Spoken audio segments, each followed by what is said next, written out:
Hi everyone, मेरा नाम है सचिन गंगवार। तो आज आपको बताने वाला हूँ नंबर्स के बारे में, संख्या के बारे में। एकदम बेसिक से टॉप तक चलेंगे आप लोग। तो मेरी रिक्वेस्ट है कि आप वीडियो को देख रहे हो तो प्लीज लास्ट तक देखिएगा, है ना। क्योंकि सारा डिस्कस करने वाले हैं कि संख्या कितनी प्रकार की होती है, कौन कौन सी होती है, ठीक है। सारा डिस्कस करेंगे। इसलिए मैं आपसे बोलूंगा बार बार कि आप प्लीज वीडियो को शुरू से लास्ट तक देखिएगा। फिर कहोगे सर पल्ले ना पड़ रहा कुछ भी, ठीक है। इसलिए ऐसा नहीं होना चाहिए, वीडियो को लास्ट तक देखिएगा, ठीक है दोस्त। तो हम बात करें नंबर्स की, ठीक है। नंबर्स क्या होते हैं, इनको हिंदी में क्या कहते हैं? संख्याएं। तो संख्याएं हमारी कितनी प्रकार की होती हैं? देखो, संख्याएं बेसिकली हमारी कौन कौन सी होती हैं? तो होती है एक तो रियल नंबर, जिसको बोलते हैं वास्तविक संख्या, ठीक है। वास्तविक संख्या, इसको इंग्लिश में कहते हैं रियल नंबर, ठीक है। दूसरी हमारी क्या होती है? काल्पनिक संख्या, काल्पनिक संख्या, ठीक है। इसको बोलते हैं इमेजिनरी नंबर,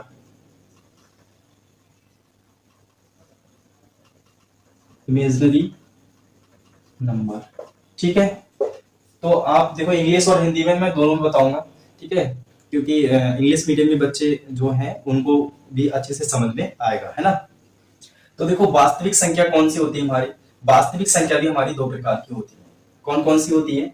एक तो परिमेय, परिमेय संख्या, ठीक है। एक कौन सी होती है? अपरिमेय संख्या,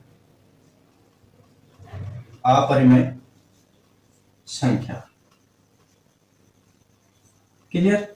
इसको हम इंग्लिश में क्या कहते हैं? इसको हम इंग्लिश में कहते हैं रेशनल नंबर, रेशनल नंबर, और इसको कहते हैं irrational number, irrational number, clear.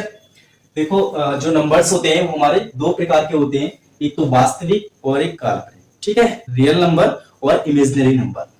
देखो, और इमेजिनरी नंबर हमारे कैसे नंबर होते हैं? वो नंबर होते हैं जो कि हम सिर्फ इमेज कर सकते हैं, ठीक है, उनको समझ सकते हैं, लेकिन उसका यूज अपनी लाइफ में नहीं कर सकते हैं। बेसिकली हमारे बात करें तो अंडर रूट में होते हैं, ठीक है। अंडर रूट में माइनस अगर होगा लगा हुआ अंदर, तो वो हमारी क्या होगी? काल्पनिक संख्या होगी, ठीक है। माइनस अंडर रूट 3, ये क्या हो गई? ये भी हमारी काल्पनिक संख्या होगी, ये भी हमारी काल्पनिक संख्या होगी, ठीक है दोस्त। अगर हम बात करें क्वेश्चन, अगर इसका एक आपको समझा देते हैं इसके बारे में, फिलहाल ये हमको नहीं पढ़नी है, ठीक है। ये क्या है? ये ना 9th में पढ़ना है हमको, ना 10th में पढ़ना है, ये हमको 11th में पढ़ना है, ठीक है। तो आप कहोगे सर बता क्यों रहो? क्योंकि बताना हमारा फर्ज है ना दोस्त। तो इसलिए इसको हम देखेंगे। अगर क्वेश्चन की बात करें तो क्वेश्चन हमारा है X square plus 2 equal to 0, ठीक है। तो इसको अगर सोल्यूशन करेंगे, कॉन्सेप्ट हमारा मतलब कि जो काल्पनिक संख्या है, कॉन्सेप्ट हमारा यहीं से बनता है कि हमारा जो इमेजिनरी नंबर है वो कैसे आता है, ठीक है। अब इसको क्या करेंगे? इसको हम इधर ले जाएंगे 2 को, तो माइनस का हो जाएगा X square equal to minus का 2 हो जाएगा, ठीक है। अब हमारा स्क्वायर, यहाँ स्क्वायर को हटाते हैं तो क्या हो जाता है? अंडर रूट लग जाता है, ठीक है। तो यहीं से हमारा कॉन्सेप्ट बन जाता है कि जो हमारी इमेजिनरी नंबर होते हैं वो हमारे अंडर रूट के अंदर माइनस के होते हैं, ठीक है। जैसे हम इसको हटाने के लिए आयोटा का प्रयोग करते हैं, आयोटा का हमारा मान क्या होता है? -1 होता है। इसका प्रयोग हम करते हैं, ठीक है। लेकिन अभी हम इनको नहीं समझेंगे। अभी हमारा फोकस कहाँ रहेगा? वास्तविक संख्या है, ठीक है। परिमेय के बारे में जानेंगे, अपरिमेय के बारे में जानेंगे, इसके बाद पूर्णांक, ठीक है, प्राकृतिक, और पूर्ण संख्या कौन कौन सी होती है, सारा डिस्कस करेंगे, ठीक है। वीडियो को लास्ट तक देखिएगा, तभी आपको चीजें अच्छे से प्रॉपर समझ में आएगी, है ना। तो उसके बात करेंगे परिमेय संख्या। परिमेय संख्या होती है हमारी बेसिकली इसके 2-3 पॉइंट होते हैं, ठीक है। सारे पॉइंट मैं डिस्कस करूंगा। इसमें पहला पॉइंट हमारा क्या है? इसको हम क्या करते हैं? P/Q के फॉर्म में, रूप में, ठीक है, इसको लिख सकते हैं। यानी कि जो हमारा भिन्न होती है उसके रूप में हम लिख सकते हैं, क्लियर। और हम बात करें तो इसमें दूसरे पॉइंट की, दूसरा पॉइंट हमारा कौन सा है? दूसरा पॉइंट की बात करें तो यहाँ पर हमारा Q इक्वल टू कभी भी 0 नहीं होगा, कोई सी भी कंडीशन में, क्लियर। कोई सी भी कंडीशन में Q इक्वल टू हमारा 0 नहीं होगा, ठीक है। तो और यहाँ पर तीसरी पॉइंट की बात करें, तीसरा पॉइंट क्या है हमारा? P और Q का HCF कितना होगा, 1 होगा। ठीक है, यानी कि P और Q का HCF हमेशा क्या होगा, हमारा 1 होगा। अब सर कहोगे क्वेश्चन लगा के दिखाओ, ठीक है, तो मैं आपको क्वेश्चन लगा के दिखा रहा हूँ, इसी का मतलब प्रूफ करके दिखा रहा हूँ कि वास्तव में जो हमारा P बटे Q है, इसका एलसीएम हमारा क्या होता है, परिमेय संख्या में 1 होता है। जैसे हम कोई सी भी परिमेय संख्या ले रहे हैं, यहाँ पर 4/5 ले रहे हैं, ठीक है, तो ये हमारी P हो गई, ये हमारा Q हो गया। क्लियर। अब इसका क्या करेंगे, इसका एलसीएम निकालेंगे। इसका हम गुणनखंड विधि से निकाल ले रहे हैं, ठीक है। 4 का एलसीएम क्या आएगा, इसको हम तोड़ेंगे 4 को, तो 2 इंटू 2 इंटू 1 में तोड़ लेंगे। क्लियर। अब हम 5 को तोड़ेंगे, तो 5 को कैसे तोड़ेंगे, 5 को हम 5 गुणा 1। अब हमारा मासा क्या होता है, मासा हमारी वो संख्या होती है जो हमारा कॉमन होता है, ठीक है। जो एचसीएफ हमारा होता है वो हमारा क्या होता है, कॉमन नंबर होता है। तो हमारा एचसीएफ क्या आ गया, इसका 1 आ गया ना। कोई भी संख्या आप ले सकते हो, कोई भी परिमेय संख्या ले सकते हो। क्लियर। तो आई होप आप इसको पूरा समझ गए, है ना। तो आगे हम बात करेंगे, इनके 3 पॉइंट हो गए, ठीक है। इन तीनों पॉइंट को हमको याद रखना है, ठीक है भाई। अब देखो बात करें परिमेय संख्या की, तो परिमेय संख्या का पहला पॉइंट क्या होता है, इसका बिल्कुल अपोजिट होता है।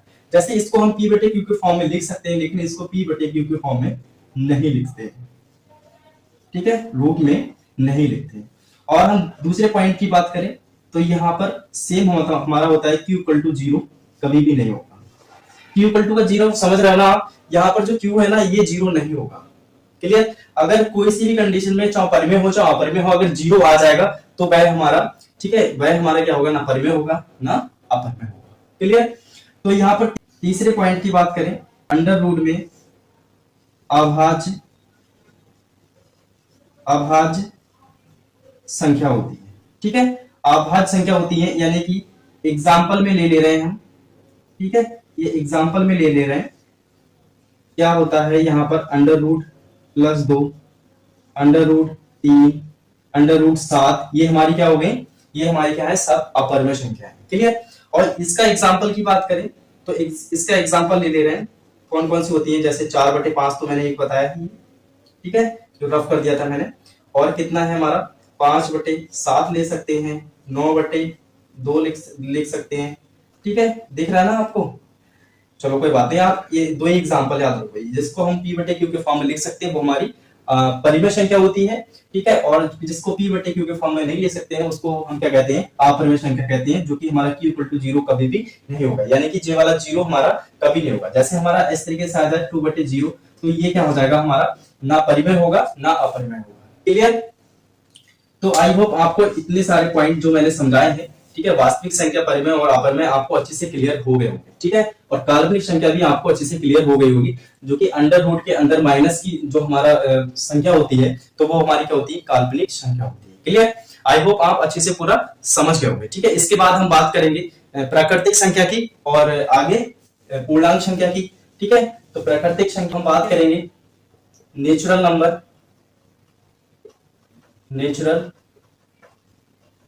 नंबर यानी कि प्राकृतिक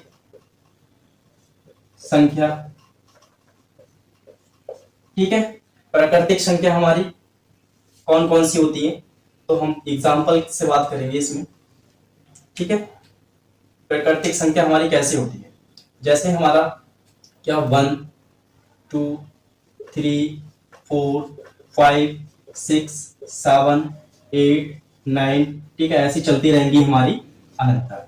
तो हमारी क्या हो गई, 1 से लेके हमारा जो भी नंबर होता है, ठीक है, 0 छोड़ के 1 से सारे नंबर हमारे क्या होते हैं, प्राकृतिक होते हैं, यानी कि नेचुरल होते हैं, ठीक है। इनमें से हमारे ये एग्जाम्पल है, और हमारे सारे क्या है, ये एग्जाम्पल तो है दोस्त, ठीक है। तो आगे हम बात करेंगे, नेचुरल नंबर की बात कर ली है, आगे हम बात करेंगे यहां पर होल नंबर,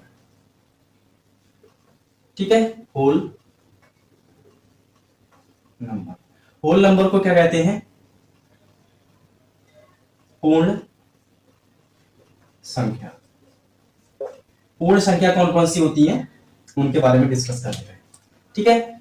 यहां पर एग्जाम्पल से बात करेंगे, तो कौन कौन सी संख्या आ जाएगी हमारी, 0 से सारी हमारी संख्या क्या आ जाएंगी, होल नंबर आ जाएंगे, ठीक है। जितने भी नंबर है हमारे जीरो से लेकर अनंत तक हमारे क्या है, वो होल नंबर है, यानी कि पूर्ण नंबर है। ठीक है, तो देखो इनके नाम से ही पता चल रहा है पूर्ण संख्या, यानी कि पूर्ण का मतलब हमारा जीरो भी काउंट होगा, और इसमें प्राकृतिक का मतलब क्या है, ये नेचुरल है। ठीक है, ये क्या है, नेचुरल है, ऐसे समझ लो कि हम एक से हमको काउंट करने हैं। ठीक है, और पूर्ण संख्या क्या होती है, हमारी सारी संख्या होती है, जीरो को भी काउंट करेंगे। ठीक है, 0 1 2 3 4 5 6 7 अनंत तक हमारे क्या होंगे, ये हमारी पूर्ण संख्या होंगी। क्लियर। अब हम आगे बात करेंगे, होल नंबर्स हो गया हमारा, आगे बात करेंगे इंटीजर्स।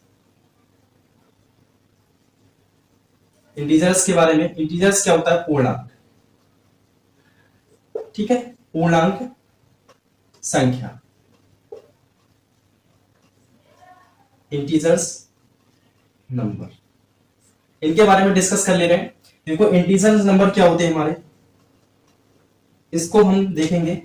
जैसे हम बात करेंगे, ये लाइन है, ठीक है, इसमें बीच में क्या होता है, जीरो होता है, और इधर वाले क्या होते हैं, इधर हमारे पॉजिटिव होते हैं, इधर वाले हमारे संख्या क्या होती है, नेगेटिव होती है।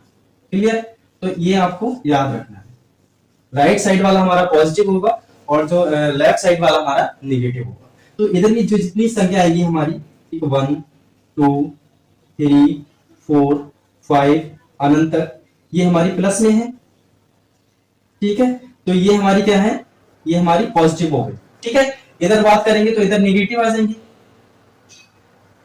3 4 अनंत तक, तो ये हमारे क्या हो गए, इधर वाले नेगेटिव हो गए, इधर वाले पॉजिटिव हो गए। ठीक है, तो ये क्या होते हैं, हमारे हमारे पूर्णांक संख्या होती है, यानी कि इंटीजर्स बोले तो। ठीक है, ये क्या होती है, इंटीजर्स, जिसको हम बोल सकते हैं कि नेगेटिव और पॉजिटिव वाली हमारी संख्या क्या होती है, यहाँ पर इंटीजर्स होती है, पूर्णांक संख्या होती है। क्लियर। और यहाँ पर जीरो की बात करें, जीरो क्या है हमारा, जीरो हमारा उदासीन, उदासीन। ठीक है, उदासीन होता है, ना ही इस पे जीरो को पे हमारा प्लस का चार्ज होता है, ना ही नेगेटिव का चार्ज होता है, ना ही पॉजिटिव का। क्लियर। तो आई होप आप सारे जो मैंने पॉइंट डिस्कस किए हैं, ठीक है, प्राकृतिक संख्या, पूर्ण संख्या, पूर्णांक संख्या और परिमेय अपरिमेय, ठीक है, आई होप आप बहुत अच्छे से समझ गए होंगे। और दोस्त अगर आपको समझ में आया है, वाकई में कि लगा है कि हाँ सर ने बहुत अच्छे से समझाया है, तो प्लीज आपसे रिक्वेस्ट है कि आप चैनल को सब्सक्राइब करो ना करो, लेकिन आप 2-4 लोगों में वीडियो को शेयर करो। ठीक है दोस्त, इतना फर्ज तो बनता है आपका, है ना, और अच्छे से मेहनत करते रहो और अच्छे से चीजों को सीखते रहो। ठीक है दोस्त, और खुश रहो, मस्त रहो। जय हिंद, जय भारत।